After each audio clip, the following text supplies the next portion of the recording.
Having a big belly cuts your attractiveness in half. Don't complain if I have an affair. It's your fault after all. While looking at my pregnant belly, my husband half smiling threw these shocking words at me. As I looked down, he continued his harsh words. In your case it's not just halved, it's zero. Once you hit your late 30s, it's already halved. Pregnancy makes a woman's worth zero. I couldn't understand what was so funny to him as he laughed alone. I felt so pathetic for not seeing his true nature earlier, and tears came to my eyes. I will never forget the despair I felt at that moment. Since you quit your job and have nothing to do, make sure you take care of the house and support me, especially since you lack charm now. Otherwise, let's divorce. Divorce? At that moment, I started to think that it might be an option for me. Then, as I approached my due date with a large belly, my husband didn't hesitate to demand a divorce. But for me, it was the perfect timing to agree to it. After that, I gave birth at my parents' house, and 2 years had passed when my husband appeared in a frenzy. I am Jessica, 36 years old. In my 3rd year of marriage, I was experiencing my first pregnancy. As my belly grew, so did my affection. It's something I wouldn't have understood if I hadn't become pregnant. My husband, Chris, is a successful salesman, 2 years older than me, working for a major corporation. He often comes home late due to overtime. Since we were dating, I've always been concerned about his health. I've left some homemade dishes in the fridge for you to eat. You'll lack vegetables if you only eat out. Thanks. I'll eat them with the lunchbox. It's really helpful that you're good at cooking. Several times a week, I used to visit Chris's apartment when he was working overtime. Even when we couldn't meet, I was happy to connect with him over the phone. Later, I want you, Jessica, to always be by my side to support me. I believe that his proposal was a sincere expression of his feelings. He didn't say, to protect you, or to make you happy, but to support me. In fact, Chris was hopelessly bad at household chores. He would send all iron-needing laundry to the cleaners, eat meals from stores or dine out, and hire a cleaning service twice a month. I was irresistibly drawn to the gap between Chris's public persona and his private self and wanted to support him. My perfectionist nature probably made me an excellent supporter. We met in a beginner's asset management course. My hobby is learning about how money works. It started when I was a student and had a term deposit that matured at the bank. They suggested I try foreign currency deposit, and when it unexpectedly turned a profit, I found it fascinating. From there, I became interested in the mechanisms and methods of asset management, and learning about business and self-improvement related to money became my hobby. Jessica, you study about money, but you're not really interested in it, are you? What? True. I might not have realized. It's fun to feel like I understand the world. You really are an odd one. Everyone else thought it was strange, too. The course where I met Chris was small, so I became friends with all the participants. I still keep in touch with some of them. At the time, Chris's reason for participating was to make money more easily than now. He was well paid, but always complained about being tired from overtime, which I understood. But looking back, Chris really just wanted to make money the easy way. Chris seemed to have tried various ways to increase money, but in the end, he gravitated towards what seemed the easiest. After getting married, I quit my job to become a full-time housewife. Doing household chores for Chris was enjoyable and fulfilling. However, the chores in our 2-person apartment were not too demanding.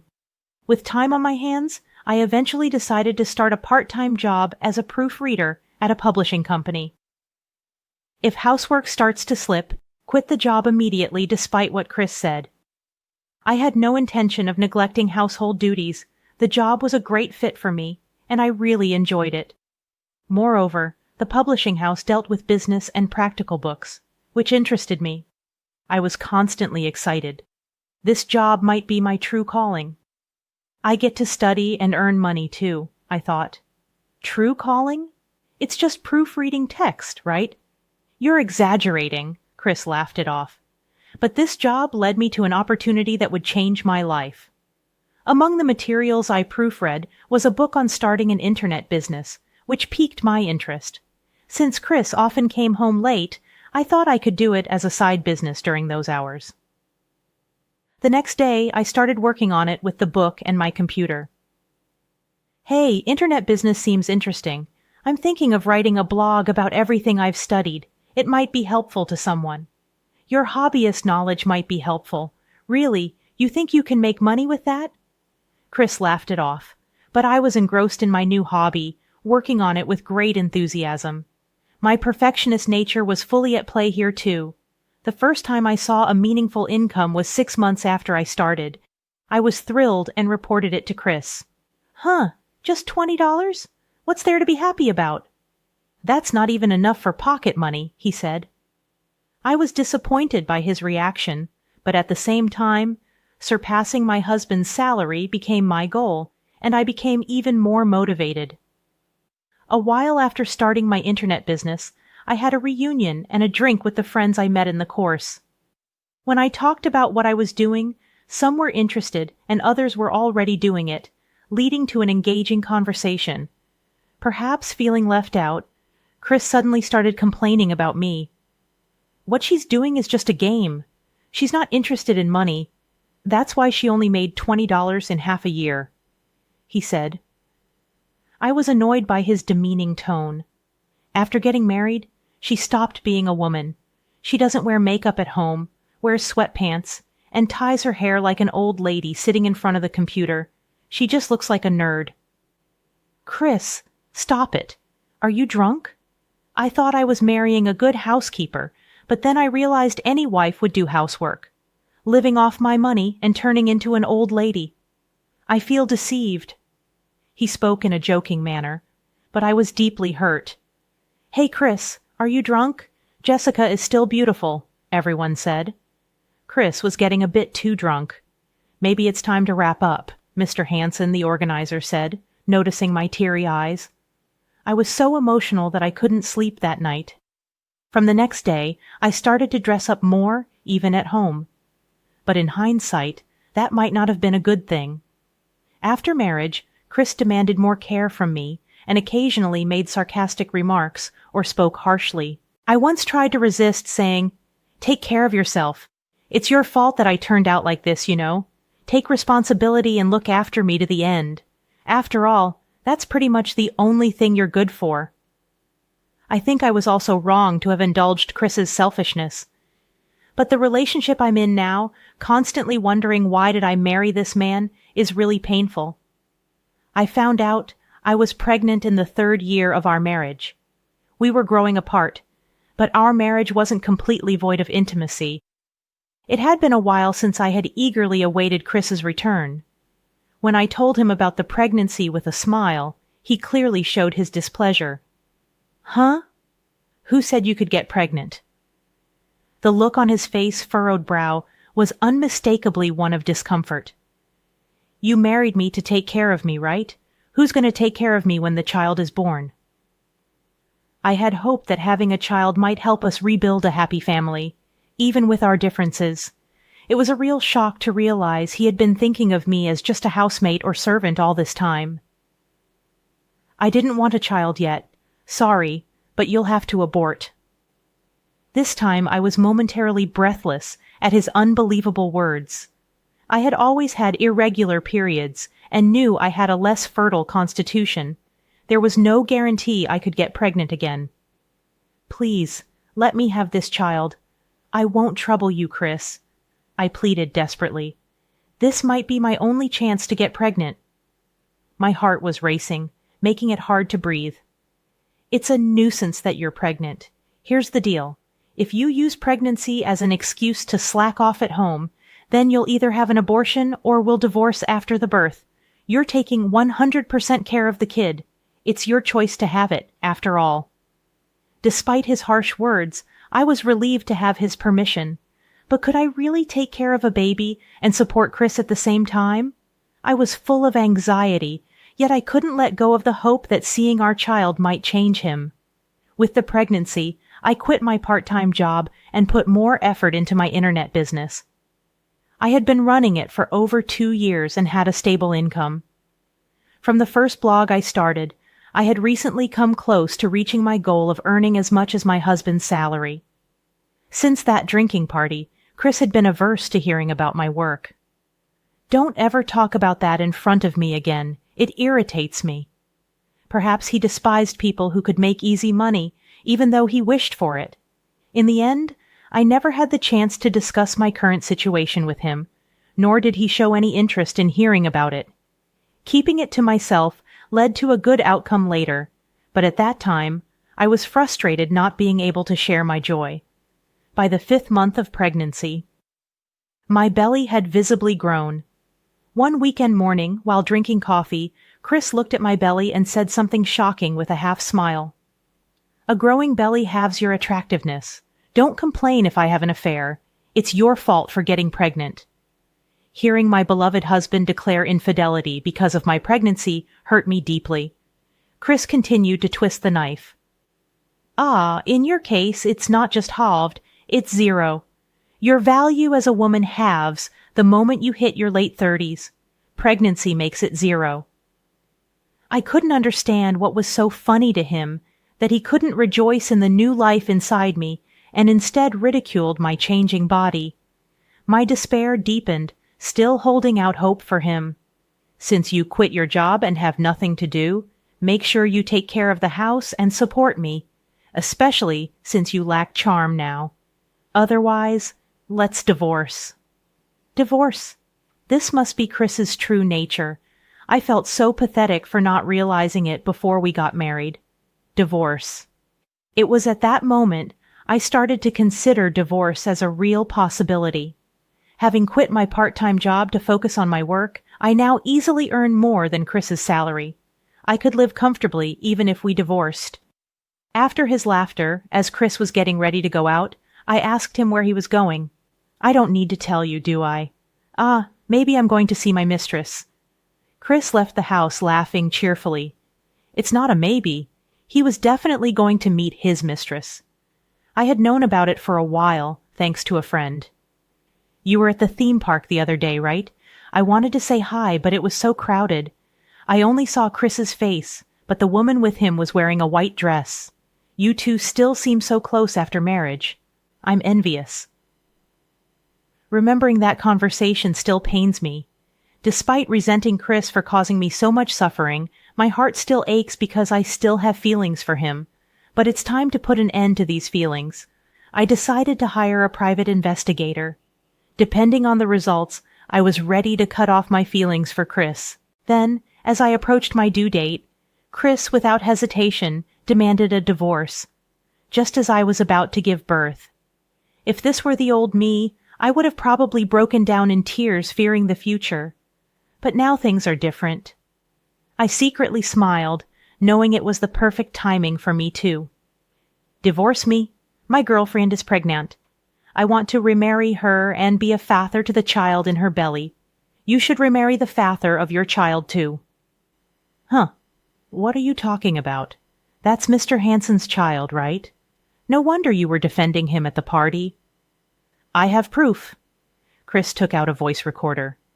When he pressed play, a phone conversation between me and Mr. Hansen played.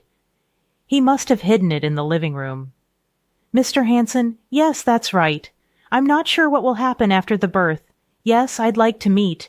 Could you keep it a secret from Chris for now?" "What's this secret meeting with Mr. Hansen about? I never heard about you meeting him personally." Sigh. "He called to see if I wanted to work, but I can't say what will happen after the birth, so I've put it on hold." "You can say anything, but I can't trust you anymore, Chris. Since we're both at fault, we can agree not to demand compensation, right?" To think he concocted such a lie just to save on compensation. I almost let out a smile as I was thinking along the same lines. "Okay, I agree to the divorce, but I will demand compensation from you if you want to demand compensation from me. Let's settle it in court." I threw the envelope I received from the private investigator onto the table. Photos spilled out, There were many of him kissing a woman, hugging in front of her apartment. Your affair started 2 years ago. Mia is 25 and the daughter of a company president, isn't she? You wouldn't want to let her go. I smiled sarcastically. I'll submit this as evidence, so you just submit that audio from earlier. We'll also do a DNA test, just to be clear, Chris. Perhaps out of anger, Chris was trembling, his face flushed red. He probably never thought I was investigating. Fine, I'll pay the compensation. Mia is young and beautiful, and on top of that, she's rich. Unlike you. After remarrying, I can work at her father's company and won't need to be a corporate slave anymore. So this is what Chris really thinks, catching a young, wealthy... ways to make an easy fortune. I'm sick of a woman like you. I want to raise the child with Mia. When I was pregnant, he said he wasn't ready for children yet. Is this the irony of fate? Even though I thought I was over it, my heart constricted in that moment. I'll claim compensation, but if you promise never to call yourself a father to this child, I won't ask for child support. Really?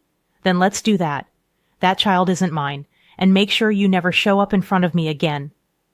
Even though it's what I wanted, hearing those words from Chris cut deeper than I imagined.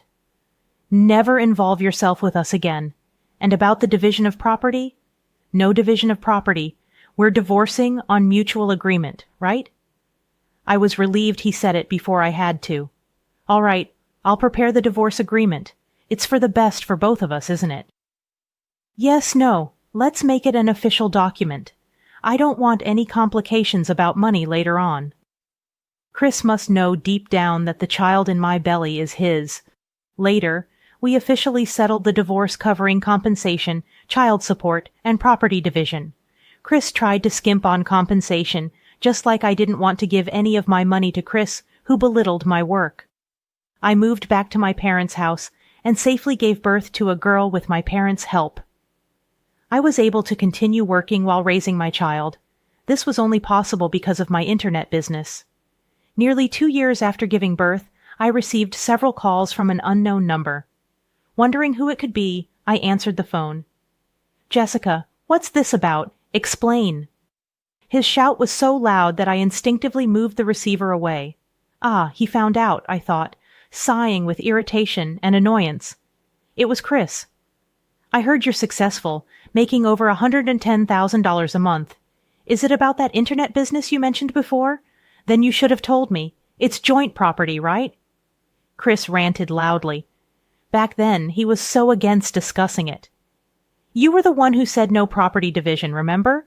Our divorce was on mutual agreement. We even made it official with a document. So there's nothing you can do now. I'm really busy. Don't call me again for such nonsense. On the other end of the phone, Chris was still ranting, but I just hung up.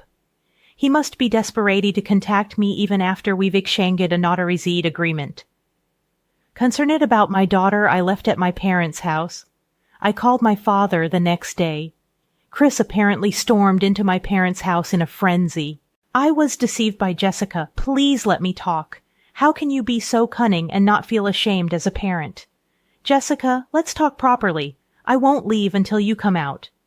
Though my father knew what I had told him, he was exasperated by Chris causing a scene at the doorstep. My father handed Chris a note with my whereabouts. Jessica is there. Go talk to her. You're the coward who cheated, destroyed your family, and abandoned your child. Get out of here. If you come here again, I'll call the police immediately. After being sternly rebuked by my father, Chris took the note and left. He probably intended to come straight here. The high-end resort hotel where I was staying was only a 2-hour drive from my parents' house. As dusk approached, the front desk called me. I asked them to tell him to wait in the lounge and leisurely left my room. The view of the sea dyed red by the sunset from the lounge was beautiful. As I sat down in front of Chris, who looked out of place and anxious, I ordered a gin and tonic from the waiter. "Why are you in such a fancy hotel? What are you drinking?" I asked. "Yes, I've finished my work for today. This high-end hotel is my favorite," I answered with a smile. "Work? You're making over $10,000 a month. How is that possible? Were you deceiving me?" "Deceive you? Weren't you interested in me? I told you many times that I was trying an internet business, remember? Yeah, I heard you made 20, but you never said anything after that, so I thought you quit. How much were you making before we divorced? I almost burst into laughter. Why was he so desperate? I told him that I was already earning more than his salary before we divorced. And no way. Why did I divorce you? I've been so unlucky since we divorced, Chris said. Chris then began to talk about his current situation, seemingly deflated. Mia can't do housework at all. I thought any woman could handle that. When I get home, she leaves all the child care to me and goes to sleep first. You would never have done that. He suddenly started praising me. He seemed to be really struggling. Mia, being from a wealthy family, likes luxuries and spends money like water.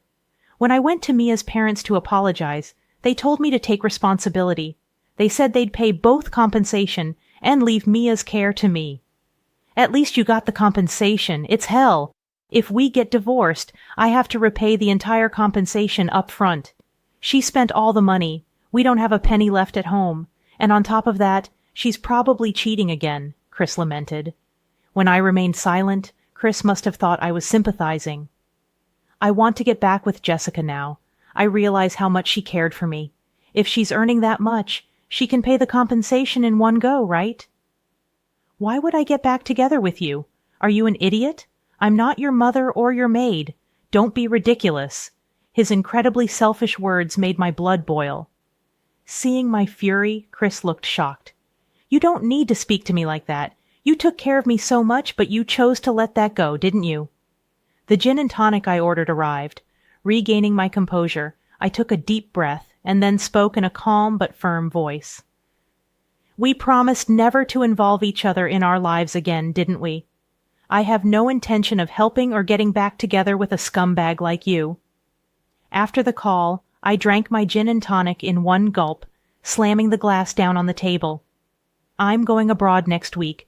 My work can be done from anywhere, and I keep making money even as we speak. That's the system I've built. And just to correct you. I stood up, looking down at Chris. My monthly income isn't $10,000. It's $30,000. If you ever show up at my parents' house or let my daughter see you, you'll pay the agreed-upon penalty of $50,000 in one lump sum. Leaving Chris gaping and speechless, I walked away. The divorce agreement stipulated that if Chris showed his face to our daughter, or if she went to see him, we'd each pay a $50,000 penalty. This would surely be the last time I ever saw Chris.